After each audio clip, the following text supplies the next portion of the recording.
देखो पांचवा क्वेश्चन है, भूमि से 60 मीटर की ऊंचाई पर एक पतंग उड़ रही है। भूमि से कितने मीटर की ऊंचाई पर? 60 मीटर की ऊंचाई पर एक पतंग क्या कर रही है बेटा? उड़ रही है 60 मीटर की ऊंचाई।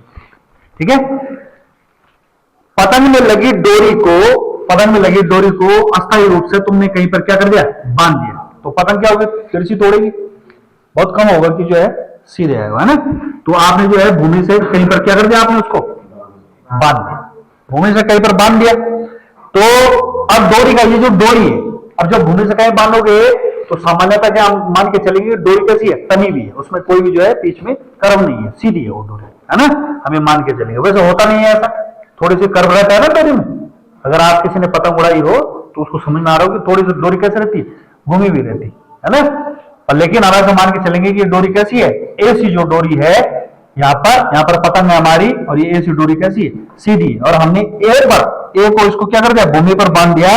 ए से पतंग के जो कोण बन रहा है, झुकाव कितना डिग्री का है? 60 डिग्री का झुकाव। मान लिया हमने कि डोरी पर कोई भी ढील नहीं है, तो हमने क्या करना है? डोरी की लंबाई ज्ञात करनी है। हमने क्या करना है? इस डोरी की लंबाई हमने क्या करनी? ज्ञात करनी। ये हमने ज्ञात करनी। तो देखो कैसे ज्ञात होगी। देखो चित्रानुसार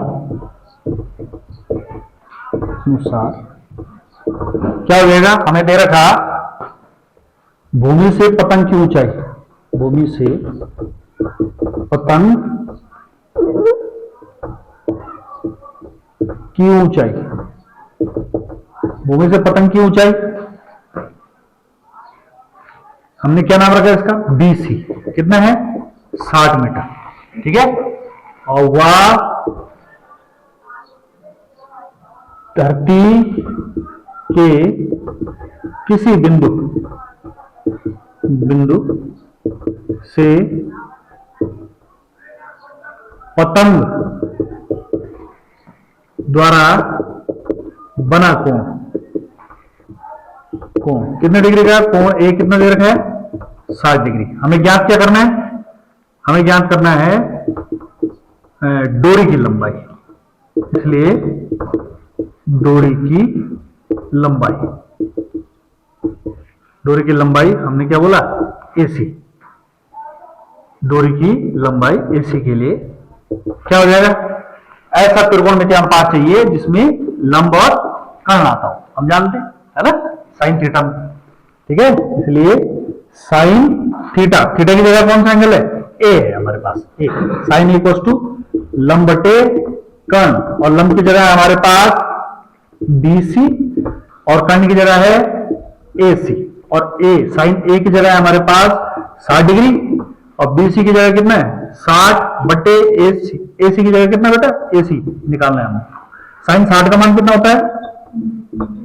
√3/2। ये हो गया 60 अपॉन AC गया इधर, ठीक है, ये 2 गया इधर, तो AC हो गया √3 AC, और 60 गुना 120, AC को यहीं छोड़ेंगे तो ये हो जाएगा 120 अपॉन में आएगा नहीं, √3। √3 की नीचे गुणा, √3 की ऊपर गुणा, तो हो जाएगा AC बराबर 120 √3/3। 3 से 120 कैंसिल, 3 निकम को 3, 3 चौको 12, है ना, 3 चौको 12, और ये 0 पीछे से, तो ये हो गया 40। AC कोष्ट आ गया 40 वर्गमूल 3, 40 √3 मीटर। इसलिए आप बोलेंगे, इसलिए डोरी की लंबाई कितनी हो जाएगी?